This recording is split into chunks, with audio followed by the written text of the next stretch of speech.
Meighan Johnson lost her battle to cervical cancer 3 years ago. Her friends refused to let her die in vain. They immediately went to work organizing an event in Meighan's honor.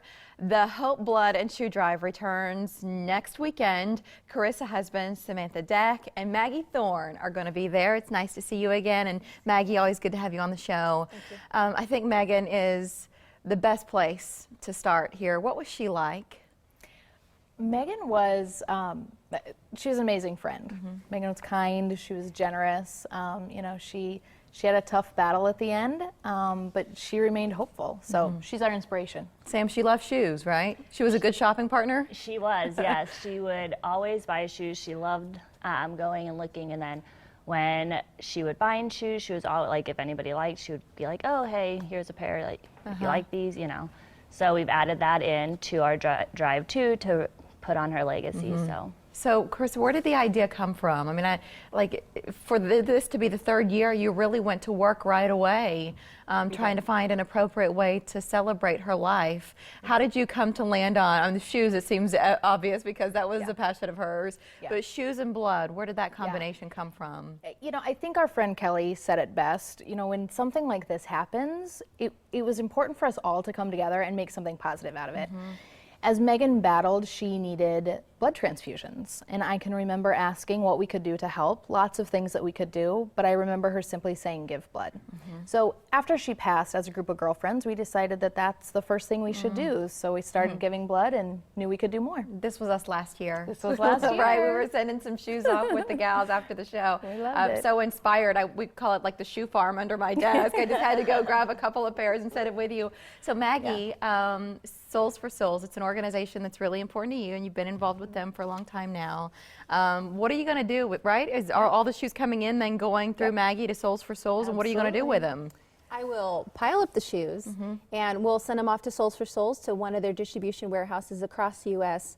And of course, through Meighan's legacy, they'll get to live the life on the foot of another and give them a chance to get out of poverty. And with 1 in every 5 children living below the poverty line, they'll have a tremendous impact, not only in the U.S., but internationally, just to give shoes, give love, and make a tremendous impact. And these ladies, I can't even thank them enough, number one, for being here, supporting Souls for Souls, but I feel really honored to honor Meighan's legacy. Well, you brought in a couple of pairs of shoes. I see women's pumps, I see itty bitty girls' shoes there. What kinds of shoes are you asking for this year? We take all of them, new, used. We get lots of questions about, will you take my kids' shoes? Absolutely, men's, women's, all kinds. And then Maggie, you send them to people in need. How do you find these folks around the world?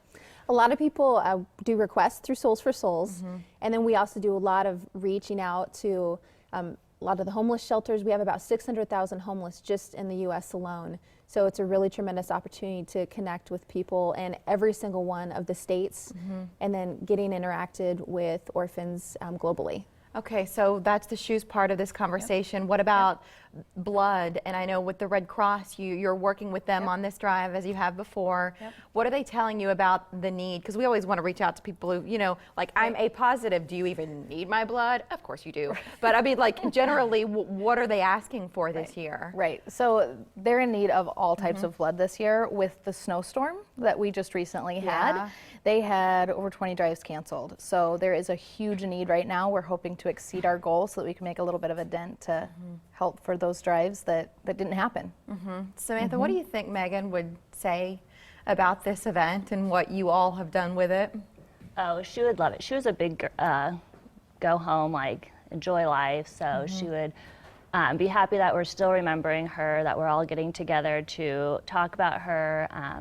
She would be very thankful. She always would talk about how thankful she was for people who donated blood, because it was a selfless act, and she herself had needed it many times. So, her spirit, I mean, I'd never met her, but I feel like through you, I know who she was. I know how she lived her life, and it seems so fitting what you're doing now to help others.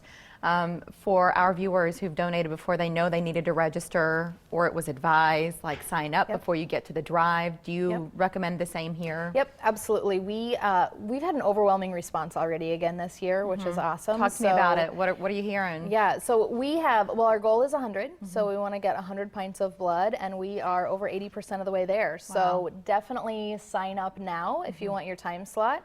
We're working with the Red Cross to hopefully open up some more time slots too. We'll take Papillion- everybody. Papillion Junior High, that'll be where this is happening the day before Valentine's Day, not this Saturday, but next. If you're registering online at redcrossblood.org, and you see the way Megan spelled her name there, so it's Megan J. If you'd like to plug that in and be part of the Hope, Blood, and Shoe Drive. Hi, Katie Marsh from the Red Cross, hanging out in the background. Hi. We love this event, and I was so glad when you sent me an email a month or so back and said, can we talk about it? Because I really feel like that's what the Morning Blend can do, to say, locally, here's what's happening. This is special. This is real. It's good stuff, guys. Thank you so much. Thanks and for your Maggie, support. good to see you again. Pleasure to see you. Comedian Brad Williams just shot a brand new special. I was reading about it online, where you'll find it and where you'll see him live this weekend coming up. First, a 92-year-old living with central vision loss. What she's doing that's truly inspiring.